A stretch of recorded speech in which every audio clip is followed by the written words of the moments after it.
Guys, आज मैं queen of tears की पार्ट 2 एक्सप्लेन करूंगी।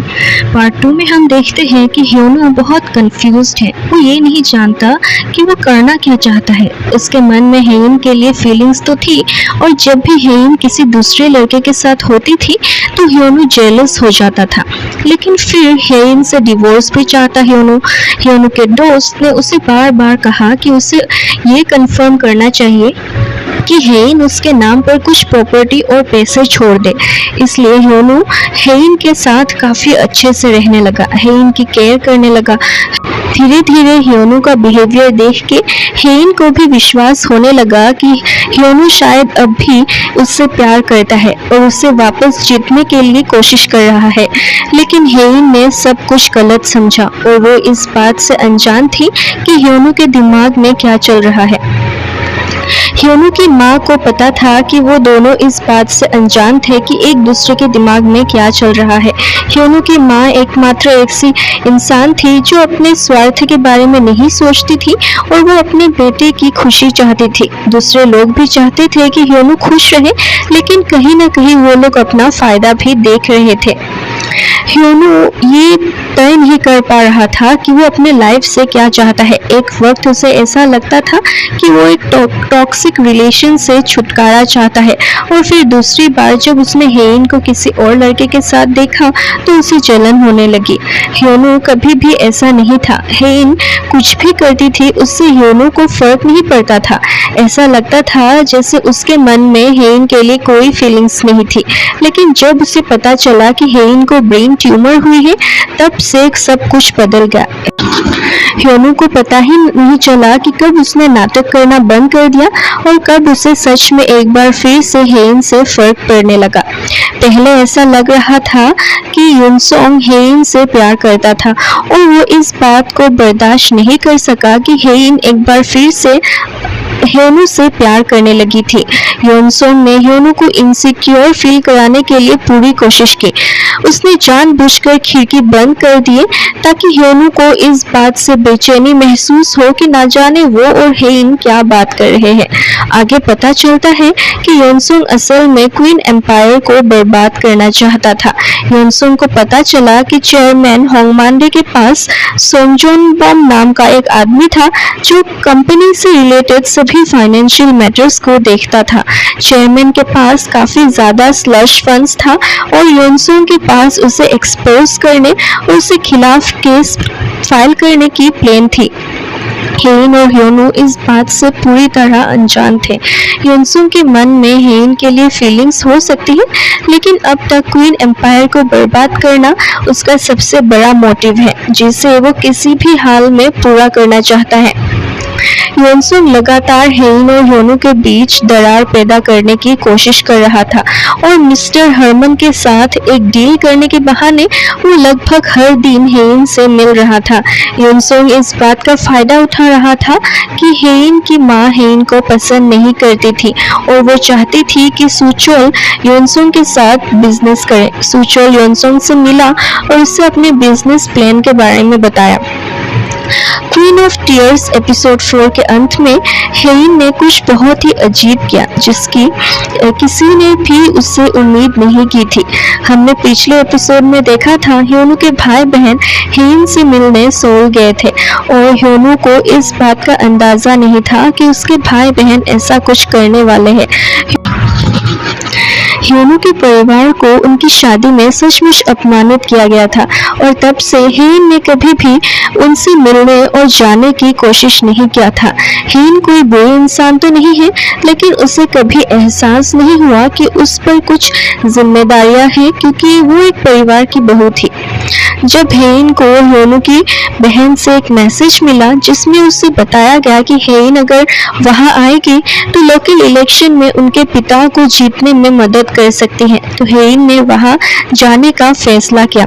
हेइन ने वहां के लोगों को गिफ्ट्स दिए और उन्हें अपनी आंखों पर विश्वास नहीं हो रहा था कि हेइन जैसी इंसान उनके छोटे शहर में आई है। जब ह्योनु को इस बात का पता चला तो वो अपने गांव पहुंचा और उसे समझ नहीं आया कि अचानक हेइन ने ऐसा कदम क्यों उठाया। इस बीच हेइन को एक बार फिर से सिर में दर्द होने लगा और उसका दिमाग काम नहीं कर रहा था। वो समझ नहीं पा रही थी कि वो कहाँ थी और वहाँ कैसे पहुंची, और उसी वक्त वो बहुत डर गई थी।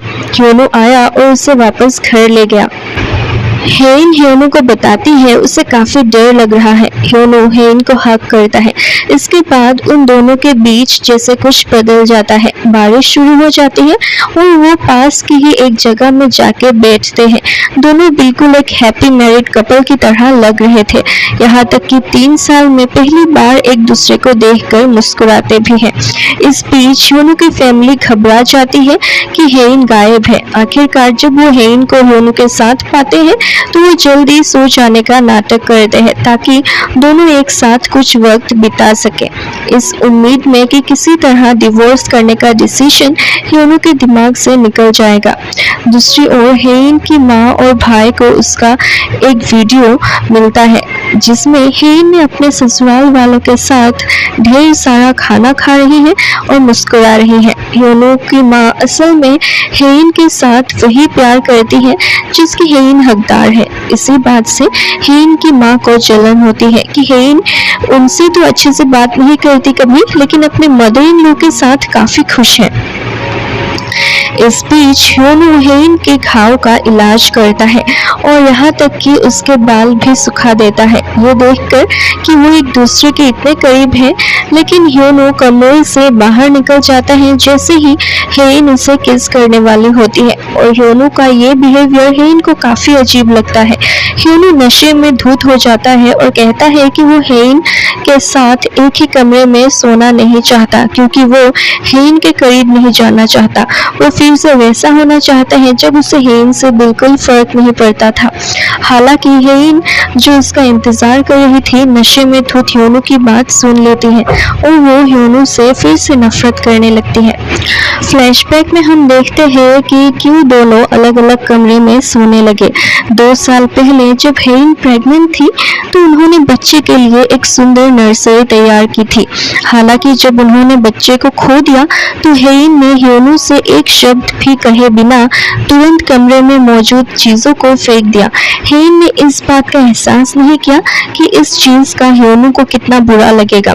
ह्योनु को ऐसा लगता है जैसे हेइन को अपने बच्चे को खोने का बिल्कुल भी परवाह नहीं है और ह्योनु दूसरे कमरे में रहने लगता है। हालांकि हम हेइन को देखते हैं कि वो भी काफी अपसेट है, लेकिन वो अपनी तकलीफ किसी के आगे जाहिर नहीं करते। आखिरकार जब दोनों घर के लिए निकलते हैं तो ह्योनु के फैमिली को यकीन हो जाता है कि उनका प्यार वापस लौट सकता है।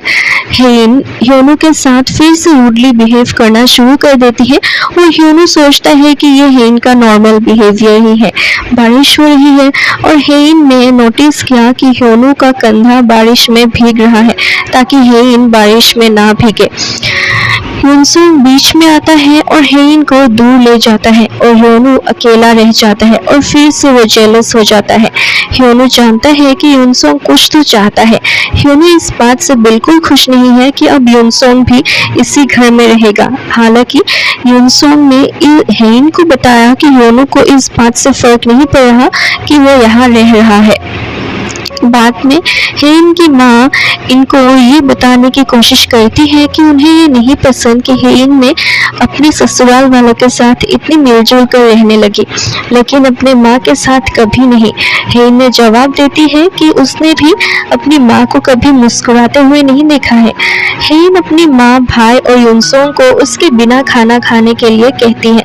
दूसरी ओर क्वीन ग्रुप के साथ डील करने के लिए युनसोंग सुचोल के पास जाता है। अगले दिन हेइन को अपने डॉक्टर से पता चलता है कि जर्मनी में शायद हेइन की बीमारी के लिए एक इलाज है। इस बीच सुचोल अपने पिता को 1 ट्रिलियन की डील पर युनसोंग के साथ मिलाने की कोशिश करता है, लेकिन फॉर्चुनेटली ह्योनु उन्हें कहता है कि इस डील को साइन करने से पहले उन्हें कुछ चीजों की इन्वेस्टिगेशन करनी चाहिए।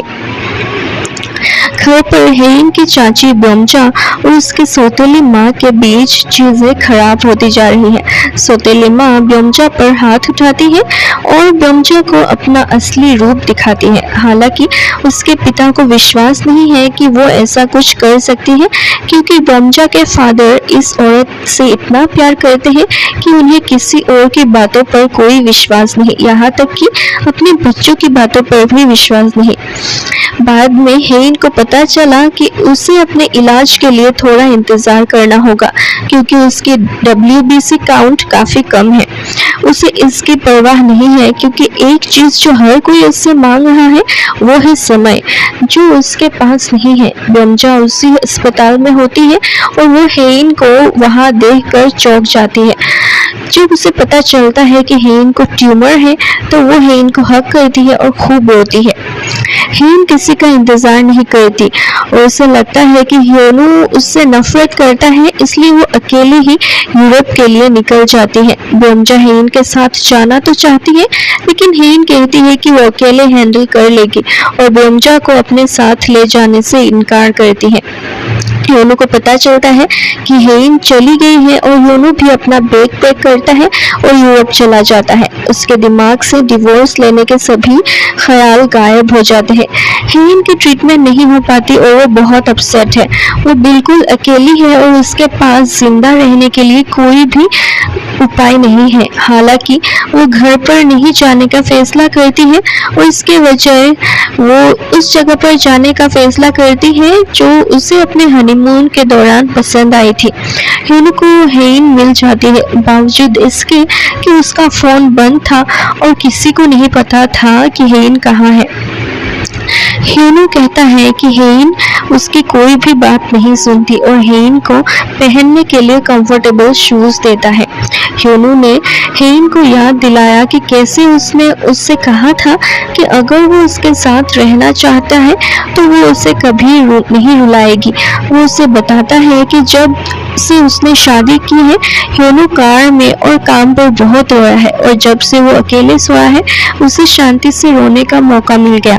वो उसे याद दिलाता है कि क्योंकि वो मैरिड है, ऐसे समय में हेइन को उसे अपने साथ खड़ा रहने देना चाहिए। हेइन कहती है कि किसी ने भी उससे साथ होने से नहीं रोका था और वो चाहती थी कि ह्योनु उसके साथ रहे हमेशा। और इसी के साथ ये पार्ट 2 एंड होती है। Guys, thank you so much for watching this video. अगर आपको ये वीडियो अच्छी लगी तो please like, share and subscribe कर देना। बाय।